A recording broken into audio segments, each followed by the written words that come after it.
नमस्कार दोस्तों। आज फिर मैं लाई हूँ आपके लिए रामायण से जुड़ी एक और लघु कथा। यह कथा है सीता मैया की जन्म से जुड़ी। तो चलिए जानते हैं। जहाँ एक प्रसंग के अनुसार मिथिला नरेश जनक ने धरती से प्राप्त सीता को अपनी पुत्री मानकर पालन पोषण किया और स्वयंवर के जरिए वह श्री राम जी की अर्धांगिनी बनी। वहीं अद्भुत रामायण में सीता को रावण और मंदोदरी की बेटी बताया गया है। अद्भुत रामायण की इस घटना से पहले जो कथा जुड़ती है वह है वेदवती की। दरअसल ब्रह्म पुराण में यह कथा आती है, जहाँ रावण के अंत की भी कथा जुड़ती है। कहते हैं रावण के अंत के पीछे सबसे बड़ी वजह बनी भगवान विष्णु की उपासक वेदवती।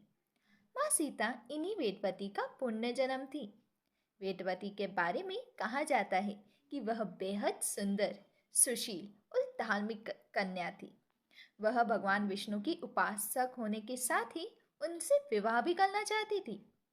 ब्रह्म पुराण के अनुसार वेदवती अपनी इच्छा पूर्ति के लिए सांसारिक जीवन छोड़कर जंगल में कुटिया बनाकर तपस्या में लीन थी। इसी दौरान एक दिन जब रावण हिमालय का भ्रमण करते हुए एक ऋषि कन्या वेदवती को देखकर मोहित हो गया। वह कन्या के निकट गया और अभी तक उसके अविवाहित होने का रहस्य पूछने लगा। तब वेदवती ने बताया कि उसके पिता उसका विवाह विष्णु से कराना चाहते थे, परंतु एक राक्षस के मुझ पर मोहित होने के कारण उसने मेरे पिता का वध कर दिया। पति के वियोग से माता का भी देहावास हो गया। पिता की मृत्यु का बदला लेने के लिए ही उन्होंने तपस्या का मार्ग अपनाया। रावण ने शुरू में वेदवती को बहकाने की कोशिश की, परंतु उसके नहीं मानने पर उसने वेदवती के केश पकड़ लिए। तब कहा जाता है कि वेदवती ने रावण के द्वारा पकड़े गए बालों को काट दिया और दौड़ते हुए अग्निकुंड में कूदकर अपनी जान दे दी। मगर मरने से पहले उन्होंने रावण को श्राप दिया कि वो खुद रावण की पुत्री के रूप में जन्म लेकर उसकी मृत्यु का कारण बनेगी। वहीं वेदवती अगले जन्म में एक कन्या के रूप में जन्मी और रावण के विनाश का कारण बनी।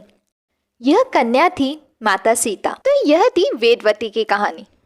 अब हम हमारी नेक्स्ट वीडियो में जानेंगे कैसे वेदवती का पुनर्जन्म माता सीता बनी रावण और मंदोदरी की पुत्री। तो ऐसे ही और कहानियाँ जानने के लिए do like, share and subscribe to Bhakti Kathayein. धन्यवाद दोस्तों।